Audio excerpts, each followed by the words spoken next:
তো নবী সাল্লাল্লাহু আলাইহি সাল্লামের হাদিস থেকে আপনাকে বল কিসসা কাহিনী শোনাবো না তো 5 মিনিট পড়াতে। নবী সাল্লাল্লাহু আলাইহি সাল্লাম পরস্পর হাদিসে কি বলা হয়েছে? আনা আনাসিন قال سمعت رسول الله صلى الله عليه وسلم إن من عشرة الشاة أن يرفع الماء। হযরত আনাস রাদিয়াল্লাহু তাআলা বর্ণনা করছেন, ইনি ওই আনাস যিনি আল্লাহর নবী 10 বছর ধরে খাদেম ছিলেন, নবী 10 বছর ধরে খিদমত করেছেন। ওই আনাস হাদিসে বর্ণনা করছেন কি সামি'ত রাসূলুল্লাহ সাল্লাল্লাহু আলাইহি ওয়াসাল্লাম, আমি আল্লাহর নবীর মুখে শুনেছি কি নাই বলেছেন, ইন্না মিন আসরাতিশ শাআত, কিয়ামতের আলামতের মধ্যে, কিয়ামতের নিদর্শনের মধ্যে এটা একটা নিদর্শন যে আইয়ুর ফালিল মা, ইলম উঠে যাবে, ওয়ায়াকসুরুল জাহলা, মূর্খতা বৃদ্ধি পাবে। তো আইয়ুর ফালিল মা, শিক্ষা উঠে যাবে, মানুষের কাছে শিক্ষা থাকবে না, মূর্খতা বৃদ্ধি পাবে। তাহলে এই হাদিসটা বুঝাইছে যে তাহলে কিয়ামত এখন আর হবে না। কারণ আগের মানুষেরা টিপ দিত হাতে, এখন তো যত ছেলে মেয়ে তৈরি সবাই সিগনেচার করতে পারছে বা সিগনেচার করবে, তাহলে তো মূর্খতা তো বৃদ্ধি পায় না, ইলম তো উঠে না, ইলম শিক্ষা দেওয়া হয়েছে। কিন্তু নবী অন্য হাদিসে বলেছেন ওয়াতুআল্লিমাল গায়রিদ্দিন, মানুষেরা শিক্ষা অর্জন করবে দ্বীন এবং দুনিয়াবি শিক্ষা, যেটা আসল শিক্ষা সেই শিক্ষা মানুষ অর্জন করবে না। যেই শিক্ষার কথা বলা হয়েছে কোরআনে সেই শিক্ষার কথা মানে সেই শিক্ষা মানুষ অর্জন করবে না। তাহলে দ্বীনি শিক্ষা অর্জন করবে না, দুনিয়াবি শিক্ষা অর্জন করবে। মানুষ দ্বীনি শিক্ষার পিছনে 2 টাকা খরচা করতে পারবে না, আবার দুনিয়ার শিক্ষার পিছনে 2 লক্ষ টাকা খরচা করতে পারবে। তাই নাই বলেছেন ওয়াতুআল্লিমাল গায়রিদ্দিন, মানুষরা শিক্ষা অর্জন করবে দ্বীন বা দুনিয়াবি শিক্ষা অর্জন করবে। তাহলে মূর্খতা বৃদ্ধি পেলে না পারে না, দেখেন ইলম উঠে যাবে। অন্য হাদিস আছে একবাদের ওলামা যারা ভালো ভালো আলেম হবে তাদেরকে কবজ করে নেওয়া হবে, তাদেরকে উঠিয়ে নেওয়া হবে, তাহলে ইলম অটোমেটিক উঠে যাবে। আর কি বললেন, কিয়ামতের একটা নিদর্শন, কিয়ামতের একটা চিহ্ন। ওয়ায়াকসুরুল জিনা, মানুষের মধ্যে ব্যভিচার হয়ে যাবে, মানুষের মধ্যে ব্যভিচারটা হবে।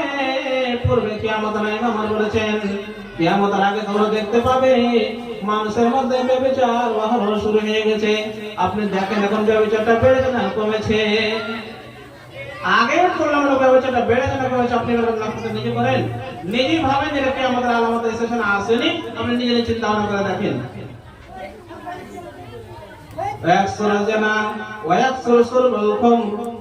মানুষরা বেশি বেশি করে মদ পান করবে। তাহলে বোঝা গেল যে পূর্বে কিয়ামতে যে কিয়ামতের লক্ষণ হচ্ছে যে মানুষরা মদ বেশি বেশি করে পান করবে। ওয়ায়াকাল্লার রিজাল, পুরুষের সংখ্যা কমে যাবে। ওয়ায়াকসুরুন নিসা, মহিলাদের সংখ্যা বেড়ে যাবে। তো পুরুষদের সংখ্যা কত কমবে? নবী আবার বলছেন যে পুরুষের সংখ্যা কমে যাবে আর নারীদের সংখ্যা বেড়ে যাবে। হাত্তা এখন খামসিন নাদাম কাইমুল ওয়াহিদিন, নবী আমার বললেন পূর্বে কিয়ামতে পুরুষের সংখ্যা এত কমে যাবে, এত কমে যাবে যে একজন পুরুষের কাছে 50 জন নারী থাকবে, আর 50 জন নারীর সঙ্গে পুরুষের অবৈধ সম্পর্ক থাকবে। তাহলে হাদিসটা তো বোঝা গেল এখানে কিয়ামতের 5টা আলামতের কথা বলা হলো, যে কিয়ামতের 5টা নিদর্শনের কথা এখানে বলা হলো, যে এইগুলো হচ্ছে কিয়ামতের আলামত। যখন এইগুলো জিনিস চলে আসবে তাহলে জানতে হবে কিয়ামতটা ঘনিয়ে চলে এসেছে, কিয়ামতটা নিকটে চলে এসেছে। অন্য হাদিসে নবী বললেন, নবী হুরায়রা রাদিয়াল্লাহু তাআলা قال রাসূলুল্লাহ সাল্লাল্লাহু আলাইহি ওয়াসাল্লাম ইজা উসতাল আমরু লাগাই রাহি ফান্দাজিল শাত। হযরত আবু হুরায়রা রাদিয়াল্লাহু তাআলা বর্ণনা করছেন, আল্লাহ নবী বললেন কিয়ামতের একটা নিদর্শন, কিয়ামতের একটা আলামত, ইজা উসতাল আমরু লাগাই রাহি, যখন অনুপযুক্ত মানুষকে দায়িত্ব দেওয়া হবে কাজে, আপনি অনুপযুক্ত মানুষকে যখন দায়িত্ব দেওয়া হবে কাজে, সেই সময় ফান্দাজিল শাত নবী বললেন তোমরা কিয়ামতের অপেক্ষা করো। অনুপযুক্ত মানুষ, আপনি ধরেন যে মেম্বার থেকে প্রধানমন্ত্রী পর্যন্ত দেখেন, যারা অনুপযুক্ত আছে তারা আপনি মেম্বার শ্রদ্ধা করে দিলেন, প্রধানমন্ত্রীকে মানুষ করে দিলেন, তাহলে কিয়ামতের অসুবিধা এবার গ্রামে দেখেন যে মরণ শব্দ দ্বারা মরণ শব্দ উপযুক্ত নাই, তাকে আপনি মরণ শব্দ তৈরি করে দিলেন, যার ভিতরে শরীয়তের জ্ঞান নাই তাকে আপনি করে দিলেন, তাহলে এটা জানেন এটা কিয়ামতের আলামত। না নতুন কারণ এটাই হচ্ছে কিয়ামতের আলামত। কারণ নয় বললেন যে আমানত পেয়ে যাও, তাহলে আমানত আমাদের শাহ, এখন আমানতকে নষ্ট করা হবে, তখন তোমার কিয়ামতের অপেক্ষা করবে। সাহাবী জিজ্ঞেস করেন, ইয়া রাসূলুল্লাহ, আমানতটা কি জিনিস? নাই বলুন কথা, এই যে মুসলমান এলাকায় রাহালি পান্তাজের শাহ, অনুপযুক্ত মানুষকে যখন তাকে দায়িত্ব দেওয়া হবে, সেই জন্য কিয়ামতের অপেক্ষা করো। এটা না তাই অনুপযুক্ত মানুষকে যখন তাকে দায়িত্ব দেওয়া হবে, এটা কিয়ামতের আলামত, কিয়ামতের নিদর্শন। তাহলে এইগুলো যে সময় এসেছেন আসেনি, অবশ্যই চলে এসেছে। দেখেন সব চলে এসেছেন।